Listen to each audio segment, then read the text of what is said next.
What happens when a broken man is left for dead by the system, but saved by a wild bear? He thought she was just an animal. What happened next flipped the whole narrative upside down. Let me tell you how it started. Not with drama or disaster, but with one stupid, decent thing I did. I reported a lie. I was out near Black Pine Canyon. 2 hours passed where cell service gives up and nature stops pretending to be friendly. I'm an environmental engineer, which is a fancy way of saying I point at corporate messes and say, hey, maybe don't poison the river. Most folks smile, nod, and keep poisoning anyway. But this time, I had proof. The company had installed some half-baked bridge project right over one of the last clean mountain streams in the region. No permits, no plan, just pure greed dressed up like progress. Worse, they were flying survey drones in restricted wildlife zones. And wouldn't you know it, I spotted a mother bear with a cub not 50 yards from a drone buzzing like an angry hornet. So I did what any reasonable man would do. I took pictures, filed a complaint, and pressed send. Thought I'd feel like a hero. Instead, I felt like a guy who just poked a very large, very rich hornet's nest. By noon, the sky was already grumbling. Storm clouds rolled in like they owned the place. I figured I'd get one last check-in near the riverbank before packing out. Big mistake. There was a slope near the trail. Steep, slick, and, as it turns out, very good at betraying people. One bad step and gravity did the rest. My boots slipped. My leg twisted in a way God never intended. And I went down hard. The fall knocked the wind out of me, but that wasn't the worst part. The river, cold and fast, didn't care if I could breathe or scream. It just took me. My body slammed against rocks. My side burned. My lungs begged. I clawed at nothing. Survival instinct? Overrated. And then, blackness. When I came to, I wasn't dead. But I wasn't lucky either. I was lying half-soaked on the rocky shore, every breath like swallowing nails. I couldn't move my leg. I couldn't feel my hands. And standing just a few feet away was her. Now listen, I've seen bears before. From cars. From ranger towers. Never like this. She was huge, soaked, and silent. Her eyes locked on mine. And no, she didn't snarl or charge. She just stood there, breathing, staring like she was trying to figure out if I was still salvageable. My brain? Scrambled eggs? My mouth? Dry sand? My thoughts? Something between, how am I alive? And, why is a bear standing guard over me like a furry lifeguard? I must have passed out again, because the next time I blinked, she was still there. But further back, near the trees, still watching, still not gone. My body screamed, but the pain was duller now. Maybe shock, maybe the universe giving me a minute to ask myself how the hell my life came to this. And you know what the kicker is? Right before I collapsed again, I remember thinking, if this bear wanted me gone, I'd already be dinner. But she wasn't there to hurt me. She had pulled me out, dragged my sorry carcass up the bank like I was worth saving. And yet, I had no idea who she was, or why she cared. What happened next changed everything. You don't want to miss how this spiraled out of control. Pain has a way of keeping you humble. I woke up to it punching me in the ribs like it had something to prove. My body was a disaster, leg useless, hands frozen, face raw from the rocks. But I was alive. That part still confused me. Then I heard something move. Not wind, not water, heavy, careful. She was still there. The bear, same one. No growls, no warning signs, just her massive shape half hidden behind a tree, watching. Like she hadn't decided what to make of me yet. Or maybe she had and I just wasn't smart enough to figure it out. Now I'm no wilderness guru, but when a wild animal hangs around after dragging your soaked body out of a freezing river, you start to ask yourself some real uncomfortable questions. Was she protecting me? Was she waiting for me to die? Or, and this is where it gets weird, was she actually helping? I tried sitting up. Dumb idea. My ribs lit up like a bad joke, and I tasted iron in my mouth. My right leg was swollen, bent wrong. That thing wasn't walking anywhere soon. I checked my jacket for my phone. Gone. Waterlogged or lost to the river gods. All I had was a broken energy bar in my pocket and a whole lot of time to reflect on my life choices. And wouldn't you know it, as if on cue, the sound of a drone buzzed overhead. Low, mechanical, corporate. They were here, but they weren't looking for me.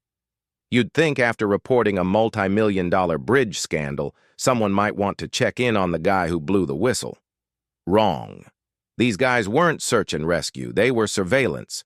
I recognized the markings, same drones the company used to scout land and monitor wildlife, which usually meant chasing it off.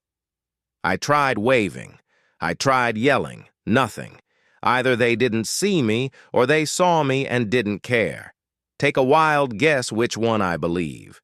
The bear growled low, barely audible. She moved closer, slowly, then stopped. Right between me and the sky. Right between me and the drone.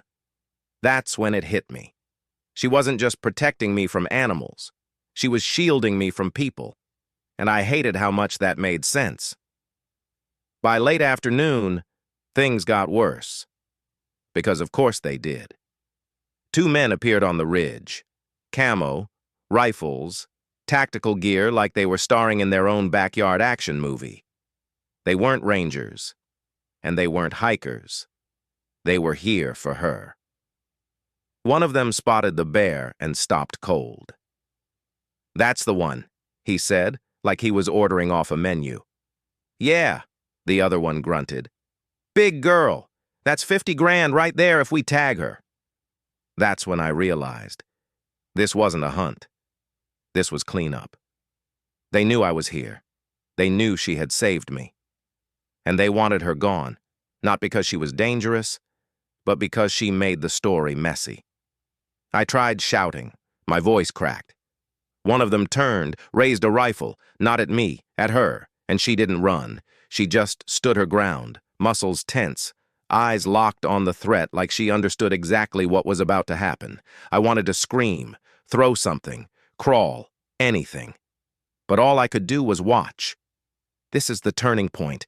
Everything you've been waiting for. It all hits here. Stay with me to see how I made them regret every decision. Bang. Not the kind of bang that ends a hunt, the kind that starts a storm. The first shot missed. Either nerves or hesitation. Doesn't matter. It was enough. The bear lunged forward like a freight train made of muscle and instincts, tearing through the brush like the forest itself had turned on them. The shooter panicked. He backpedaled so fast he dropped the rifle. Smart move. His buddy, less bright, tried to aim again, but the bear was already inches from his chest. She didn't maul him. "Number!" She roared right in his face, a sound so deep it felt like the trees held their breath. Then she swatted the rifle like it was a twig. It shattered against a rock. They ran. They didn't walk. They didn't turn. They ran. And that's when she did something I'll never forget. She turned around and came back to me. Not a scratch on her. Not a drop of blood. Just calm, slow steps toward a man who could barely lift his head. She stopped about 3 feet away, huffed once, then sat down. Like she was making sure I saw what just happened. And I did. I saw it all. Let me tell you something. I've met CEOs with $100 haircuts and lawyers with voices like silk, who never showed a fraction of the honor that Bear did in 10 minutes. I don't know how long I was out after that, but the next time I opened my eyes, there were people. Real people. Not gun-happy cowboys or drone pilots, locals, rangers. A woman in a green jacket knelt next to me. "You're lucky," she said. "Someone saw her dragging your coat into town. We followed the tracks." Her voice was gentle, but her eyes weren't. They knew things. Things about how this all worked, how whistleblowers vanish, how animals get blamed, how the truth gets buried under reports labeled accidental or inconclusive. I asked the only thing that mattered. "Where is she?" The ranger didn't answer at first. She just looked toward the woods. Then, gone. Quiet. She slipped away right before we got here. I should have felt relief. I didn't. I felt small. Smaller than I'd ever felt in my life. A creature society painted as dangerous had done more for me than the people who were supposed to protect me. Back in town, the media got wind of what happened, and suddenly I wasn't just a hurt engineer. I was a headline. Injured man saved by wild bear. They ate it up. The photos, the ranger's report, the fact that a local predator had shown more humanity than half the county. But that wasn't the part that mattered. The real win? The public outcry. People demanded the construction project be halted.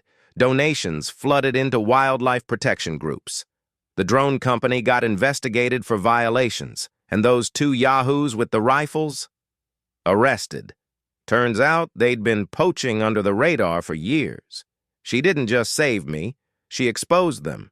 They asked me for a quote, something inspiring for the camera. I gave it to them straight. She didn't save me because I deserved it. She saved me because someone had to. And if a bear can understand that better than our system, then maybe it's time we rethink who's really the wild one here. I don't know where she is now. Maybe back in the hills. Maybe miles away. Doesn't matter. I owe her more than my life. I owe her the truth, and I'll spend the rest of my life telling it.